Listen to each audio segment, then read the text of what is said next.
Hello everyone. I'm actually a little surprised that I still have things to talk about, honestly. But today I do have a really big topic where there's a lot to be said. I know some of you are overjoyed to hear that. Some of you might be tucking your head ever so softly into your pillow. But yeah, I want to talk about spawns and all the things contained within the umbrella of spawns and kind of the meta game of spawns. So, I don't think there's any better place to get started than just talking about the literal mechanics of spawns in TF2 and across every game mode. Spawns happen in waves. The example that I have used in the past that I think is apt enough is if anyone's familiar with Super Mario Brothers speedrunning, then there's that kind of frame rule as far as progressing to another level goes. And the analogy that gets presented is a bus stop, right? Where it doesn't matter if you show up a minute before the bus shows up, or as it's showing up, or if you're there half an hour before. As long as you are there for that discrete chunk of that bus schedule, then you're on that bus. Same thing applies to TF2, and it's actually going to be presented as an example in a moment here. My game crashed, so this is a re-recording. You can see my soldier... Actually, never mind. I didn't even notice my soldier and scout died of the same sticky trap, so no. They are going to be on the same spawn wave, regardless. But they could have died a couple seconds apart and still been on that same spawn wave. So, yeah, that's how the spawns work in every format, every game, casually, competitively, whatever. It's spawn waves. So, yeah. And this is just about where I crashed, I think. So I think we're good now. Okay, so with that in mind, and 5CP specifically, there are forward spawns. So obviously, you spawn further back, just at your basic spawn on last for both teams for the mid fight. But once a team caps mid for the first time, then one team is always going to be spawning at a forward spawn. Whichever team has mid is going to be getting a forward spawn, and whichever team has the other team's second is going to be getting a different forward spawn. There are two forwards, and basically they just function to, you know, have the attacking team spawn closer to the point that the next point they're attacking, rather than having to roll out the entire duration of the map, which would very much make attacking much more difficult and make pushing forward as a defender just so easy that the game would really center around the midpoint, right? So yeah, that's not really a new concept. Like plenty of other formats have forward spawns. I think there's forward spawns in like attack defend maps. Payload maps, of course, have forward spawns.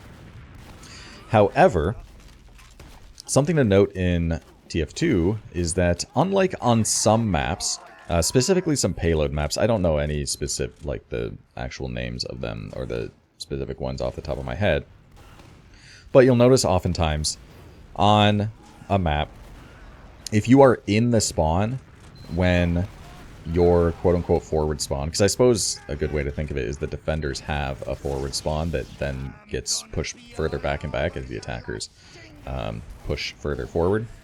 So if you're in one of those forward spawns as a defender on like a payload map, and the other team caps the point, then sometimes you are ejected from that spawn. I think Snowy Coast is one example, actually, now that I think about it. But you cannot linger in that spawn. This is not the case whatsoever in 5CP, and you can stay in that spawn as long as you want. So, it is important when it comes to pushing a point like your own second or the midpoint. Those 2 points that if you cap them, then the other team no longer has a forward spawn, or they are pushed back, rather. In those examples, you would very much like to cap those points before the other team gets spawners.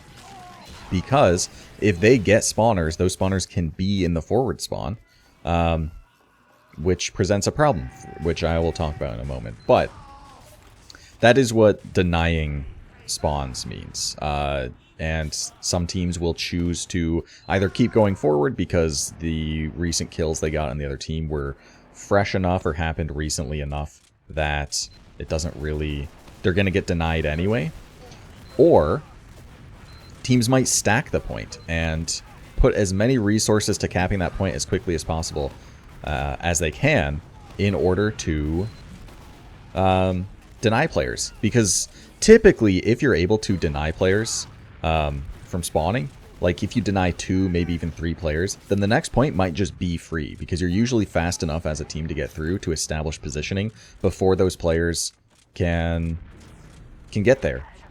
And even if they spawn basically immediately after getting denied, so let's say in the case of like mid, if you deny their forward spawns and then they have to spawn on last, if you deny like 2 players, you can very easily get to the other team's second and take that fight on the next point before those spawners even show up. So denying spawns is a really good way of converting a really confidently won fight on one point into the next. So yeah, denying is important. But another reason why you want to deny is because you want to literally prevent players from being able to be in that forward spawn if you're trying to push forward, because a lot of these cases you do have ad. And that is because off classes in the forward spawn are a big deal. Specifically sniper, but sometimes you see like a heavy. On Sunshine 2nd, for example, you might see a heavy because teams, as you can see here, let's see if I can't pause at a good moment. I'm not going to turn around again, am I? You will see, okay, so this right here is the forward spawn that you can see. And then Cafe is a place that teams will naturally try to dry push through. So that's right in front of the forward spawn. So in an example like the Sunshine 2nd point forward spawn, that is such a poor phrasing because it's your forward spawn if you have mid, but it's placed on the second point, but whatever. In a spawn like this, yeah, a heavy might be common, but by and large, you're going to see snipers. And snipers pose a huge problem in the forward spawn because, I mean, if we think about the advantages and disadvantages of a sniper in a disad situation, the advantage is you can just one-shot a medic, right? So the other team just can't play with their, they can't push forward with their medic against an uncontested sniper. And just being able to even kill the players that are getting through to try and get on the sniper is a big deal. So, yeah, sniper in the forwards is a really big deal to, or a big problem to deal with. And a lot of the mechanics, or the means by which teams deal with this, is by usually bombing a soldier through. Spotting is really important, being able to identify that that sniper's there. But just getting a soldier usually to pressure them and then bringing your heals through. The big downside of a sniper is, of course, it's a very vulnerable target if someone's able to close the distance. And yeah, they're just very fragile, right? But if you are in the safety of a forward spawn where you just have a spawn shutter that the other team can't open and you can peek freely, then it's a really, really no-risk play most of the time. As long as you are not just lingering there, holding the angle for so long and being completely oblivious to what's around you, such that you end up dying, it's pretty free to be in there as long as you want, and then when you get pressured, just back spawn, right? And another thing I should mention as well is the resupply binds are really important in competitive for a multitude of reasons. Like holding last is one of them, but being able to back spawn at your leisure is another, because otherwise you have to like switch class. It's just a little more awkward than just pressing one button and then you get to spawn on the new spawn after the one you're currently in has been denied. But anyway, sniper in the forwards is a really big deal, and you very much like to deny those spawns so that you know you don't have to deal with that problem, right? So yeah, denying spawns is a big deal. Before I talk about what I'm going to talk about next, I should just really quickly, as an aside, mention Koth spawns, because they function on spawn waves as well. That was such a funny moment. The heavy gets the shotgun kill. Koth spawns, of course, function on spawn waves as well. But the meaning of denying spawns is very different in Koth, because the team that has control of the point have longer spawn times, and this is retroactively applied. So if you have a short spawn time of, let's say, 5 seconds. 5 seconds is insanely short. Let's say you have 5 seconds remaining on your spawn time, and your team caps the point. Rather than waiting out that 5-second spawn, you instead are applied a new spawn. It doesn't start from the beginning. It is, of course, midway ticked as far as I'm aware. But you're basically given the spawn timer that you would have had if you died the moment that you died, except your team had the point. So that 5-second spawn could get extended to like 10 seconds. And that's a big deal. So you'll see in Koth a lot of the time, teams that have won the fight and can cap the point at their leisure will wait for their spawners to actually spawn in order to cap, so as not to deny them and have them there available for the next fight. And there is some like decision making that you can make about who is worth denying, because of course you are giving up some valuable time in waiting before capping, but by and large teams tend to just not deny. But yeah, that's something I thought I'd mention for Koth. And curiously enough, this is not something that I understand very well and something that gets talked about very much. I think it's more of just like kind of a weird quirk. You can actually get your spawn delayed on 5CP. I don't know how. It's quite rare, so I don't know how exactly it happens. I believe it might have to do with the fact that your spawn times are sometimes different based on what point you have. So, like a classic example was like on Snakewater, for instance. It was notorious, and the spawn timers actually have been changed on Snakewater throughout the different versions, like even somewhat recently. But pushing out of Snakewater last was notoriously difficult, because even if a team wiped trying to push into your last, very often their spawns would be so fast and your spawns on last would be so slow that the other team could just take a refight on second. Especially since, like, on Snakewater second, like, lower is just such a dry, pushable point. But anyway, yeah, Snakewater last, notoriously difficult to push out of, and one of those reasons is that imbalance in spawn times between the team on last and the team that has control of second. So, since you can consider there are multiple different potential spawn waves, then I suppose in the same sense that in a Koth you might get denied because your team caps and you get put on a longer spawn wave, it is possible you're like on the cusp between two spawn waves in 5CP, and the other team capping the point might delay your spawn a little bit. Again, quite rare, but does happen. Quite annoying when it happens, because you're just hoping you don't get denied and put on the further back spawn point, but instead you just get denied and delayed, which is just insult to injury. But anyway, what I want to talk about next is something that I think is a little underexplored, and that is the off-timing forward spawn play. This is something that I like to consider myself a bit of a pioneer with regards to demo.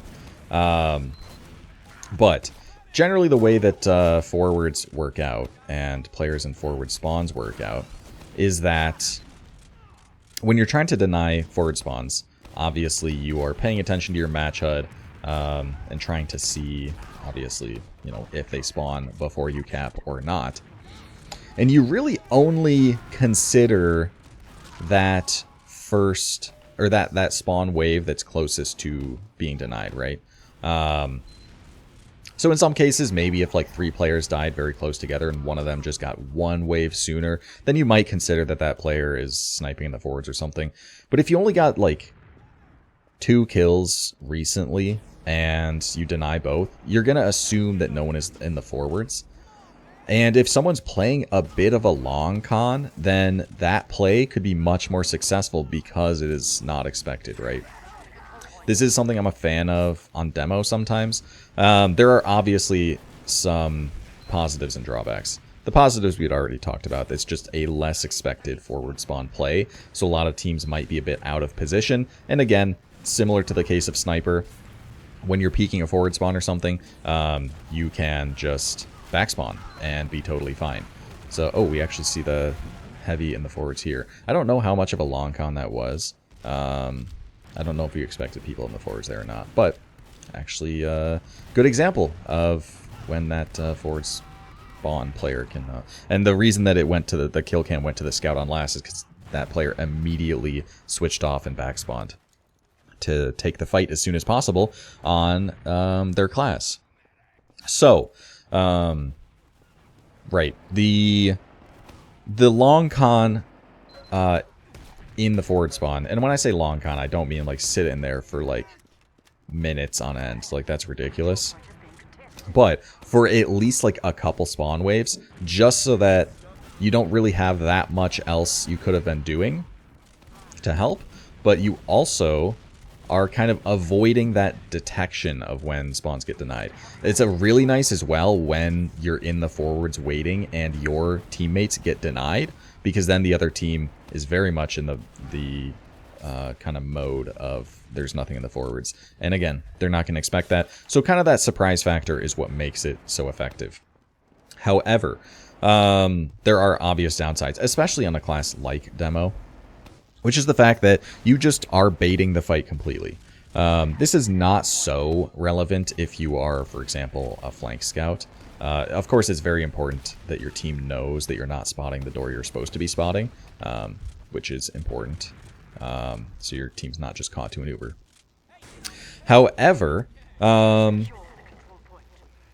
yeah, a class like a flank scout is not going to get that much spam. They're not going to do too much in a disad situation. They might just be... You can see the other team breaking the rules and building 2 sentry guns here. So, yeah, what was I saying? Right, you're not going to be participating in the fight. So that's quite important on a class like Demo, where you obviously want to be setting up disad traps if you can. You want to be actually doing that disad spam. These are very important things for your class to be doing. So obviously, there is a trade-off there. You need to be, actually intelligent with how you make that play, because a lot of the time it is worth coming out of the forwards early and actually setting up some traps or something. However, if you get that timing and it works out for you, then by all means, on certain points, like, a metalworks, that forward spawn right in front of the second point, or some other examples. Even like process, the forward spawn on second is not too bad. Just those forwards that kind of see the point, you might be able to just get a kill on a player that's trying to cap the point and deny that that point from being capped, which is obviously really important. On top of the fact that it's just not very expected. I mean, I've played advanced matches before where, I get a kill and force the enemy medic just because I had a really nice timing in that forward spawn, just lingered for a bit. They thought I wasn't in there and thought no one was in there. It was on Sunshine as well. And then they tried to push into second, and, there's 3 players in front of that shutter that just aren't expecting a demo to be there. So, not a demo specific thing, but that kind of off-timing forward spawn linger, I am a big fan of. I think it's a little underutilized because, again, teams really only expect players to be in the forwards, shortly after capping. Or they really only pay attention to who's getting those forward spawns while they're capping, right? So if you're able to get a spawn before that and you know that, their next play is going to be pushing with ad, then, yeah, by all means, it consider whether it's worth lingering there for a bit. As a soldier, that could lead to like a free bomb. A scout, you could off-class and have like a really nice sniper timing, or even other classes, depending on what the situation is. Of course, we've already not only talked about, but even said literally twice, but even seen an example of the forward spawn heavy being quite nice. Sometimes people build guns in front of the forwards, which is not that great usually, but, who knows. But yeah, forward spawns are a really important thing to consider, and just the mechanics of spawning is very helpful to understand and to play around. I think that's probably all I have to talk about spawns. Yeah, spawns are important. Now I'm just curious if... I don't think we win this push. I think I recommit, and I don't think this push works out. Oh, so much damage, though. Oh, 4 HP on that guy. That's so sad. My medic's just staring at his head. Okay, yeah, I'm probably going to call it there. Spawns are important, and playing around and understanding forward spawns and denying players and whatnot are all important, of course. But, hope you guys enjoyed, and I will see you guys next time.